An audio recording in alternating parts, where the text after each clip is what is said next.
And television gig, playing the role of Orville, the hunchback on Shock Theater. It is impossible to say how the first the idea entered my brain. Ron met Sam in 1963 at WBKB-TV, now WLS, where they teamed up to produce film documentaries. Ron would write and produce, Sam would shoot and direct, and from audio to grip, both would do whatever was needed to get a production done. There was no limit to the topics they tackled in programs like the Jews in Germany. In 1933, there was a boycott of Jewish business. In 1935, Jews were deprived of German citizenship. Closer to home, Ron and Sam examined the struggles of a black family leaving New Orleans to find work in Chicago. We're on our way to Chicago. When we get to Chicago, we intend to start a new life. We were from a small town in Louisiana called Winfield. And the dynamic duo of documentaries took on lighter topics as well. Their Home Again series provided insights into the complex personalities of well-known people such as Steve Allen. The buildings vaguely reminded me of the buildings I'd seen in Rome. Very new, but somehow European. Something had been leveled and erased in the whole block. I couldn't remember exactly what had been there before.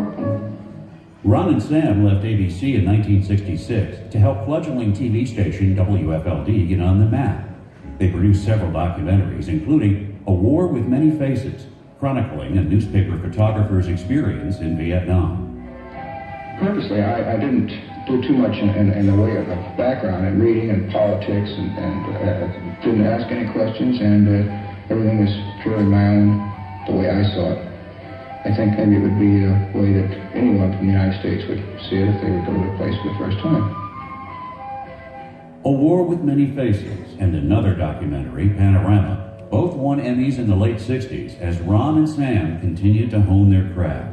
WFLD's Panorama.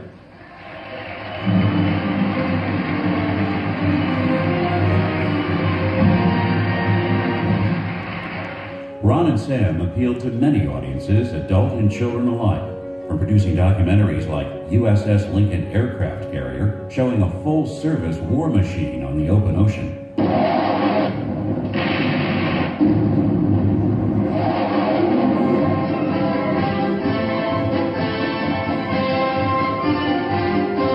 To a paddle boat on a small Michigan lake for a pilot TV episode called Kukla and Ollie in Michigan.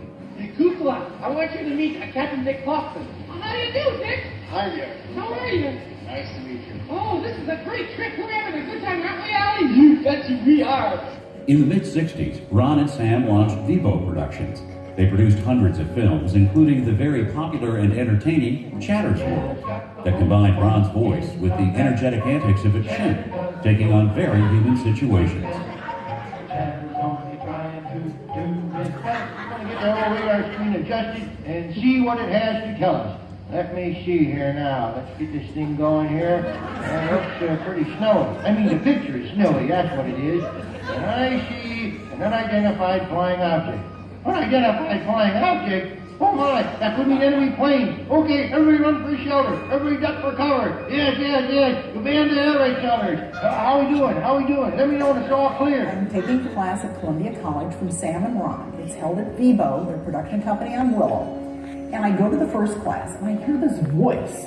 And it's Ron talking, and I'm thinking, I know this voice from somewhere, but who is it? And then they mentioned the fact that they did this show with this monkey. And all of a sudden it gelled. Oh my God, that's Ron, and he did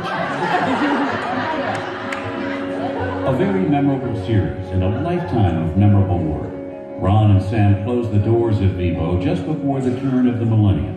Armed with talent, creativity, and drive, they leave behind a legacy of 4 decades of brilliant storytelling. And I'll see you tomorrow again with some more weather forecast. Bye, everybody.